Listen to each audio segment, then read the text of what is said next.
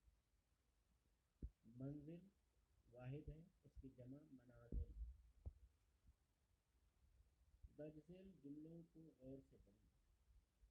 اب یہ نیچے جو جملے دیے ہوئے ہیں ان کی مدد سے ہمیں گرامر کو سمجھنا ہے، قواعد کو سمجھنا ہے. اکبر نے ایک کہانی پڑھی. پہلا جملہ ہے اکبر نے ایک کہانی پڑھی. دوسرا ہے حمید کھانا کھا رہا ہے. تیسرا ہے میں کل جے پور جاؤں گا. ان جملوں میں پڑھی، کھا رہا ہے اور جاؤں گا سے کام کرنے کا وقت معلوم ہوتا ہے.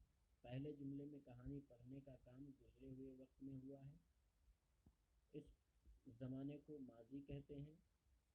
دوسرے جملے میں کھانے کا کام موجودہ وقت میں ہو رہا ہے، اس زمانے کو حال کہتے ہیں. تیسرے جملے میں جے پور جانے کا کام آنے والے وقت میں ہوگا، یہ زمانہ مستقبل کہلاتا ہے. اس طرح سے زمانے کتنے ہوئے؟ 3: ماضی، حال اور مستقبل. جب کوئی کام گزرے ہوئے زمانے میں ہو تو اسے کہتے ہیں ماضی. جب موجودہ زمانے میں کوئی کام ہو رہا ہو تو اسے کہتے ہیں حال.